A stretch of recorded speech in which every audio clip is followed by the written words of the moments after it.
Hey everyone, welcome to today's explainer. Right now, we're going to crack a code. No, not computer programming or, international espionage. We're looking at something way more practical that you literally use every single day, the future continuous tense. Now, hold on. Forget the dry, dusty grammar rulebooks for a second. We're going to look at this advanced grammar concept as a secret social toolkit. It's basically a psychological cheat code to navigate your conversations with absolute finesse and completely change how people perceive you. But before we actually get into the mechanics of it, I have a quick question for you. Are you accidentally sounding bossy? Seriously, think about your everyday requests to friends, family, or coworkers. Are they inadvertently causing social friction? Because sometimes, without us even realizing it, the tense we choose can make a totally innocent question sound like a harsh, demanding order. So, for section 1, let's talk about how to stop sounding so bossy. Which brings us right into section 2. Mastering polite inquiries. Okay, let's dive right into this. The future continuous is your absolute best friend for politeness, especially for those moments when you really need a favor but you don't want to step on any toes. Let's look at two different approaches. If you say, "Will you go to the supermarket?" well, that simple future tense sounds incredibly direct. It's almost pushy, right? It's a heavy request demanding an immediate commitment from the person. But listen to the massive shift in tone when we use the future continuous instead. Will you be going to the supermarket?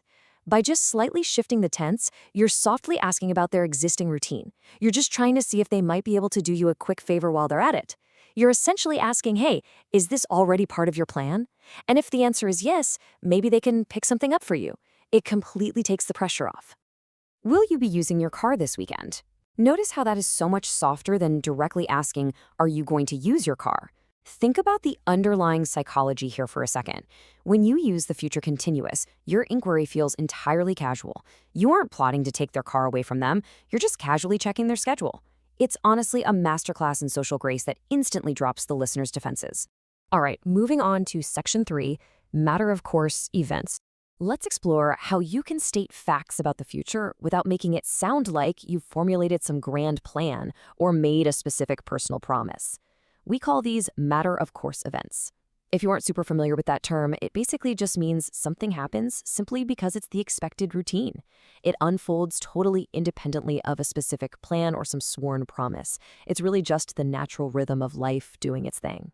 Let's see exactly how that works in practice. So say I tell you, I will be seeing John at work tomorrow. Well, John and I work together, so seeing him is a guaranteed routine. It's just a normal part of my day. I didn't pull out my calendar and schedule a formal sit-down with him. It's just a matter of course. And this concept scales up to larger inevitabilities too. If we say the government will be raising taxes again next year, we aren't talking about a leaked insider secret or a specific scheduled event. We are talking about an expected routine. It's simply what everyone expects to happen. Next up is section 4, parallel future actions. Let's explore the multitasking aspect of this tense and see how it builds across an entire evening using the word while. Imagine tonight's routine, from hour 1 straight through to hour 2 and into hour 3. Both the studying, I will be studying, and the gaming, my brother will be playing video games, happen continuously. They're stretched out, running completely parallel to each other over hours of time. It really paints a dynamic picture of simultaneous duration. It shows that neither of these actions is just a quick blip on the radar. They're happening at the exact same time for a long time. Now here's a quick pro tip for truly advanced speech.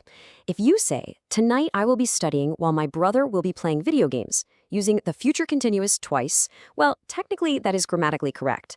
But notice how using the present continuous for the second half sounds so much more natural to native speakers, while my brother is playing video games. So tonight I will be studying while my brother is playing video games. It's this highly natural shortcut in advanced speech that makes your sentences flow beautifully.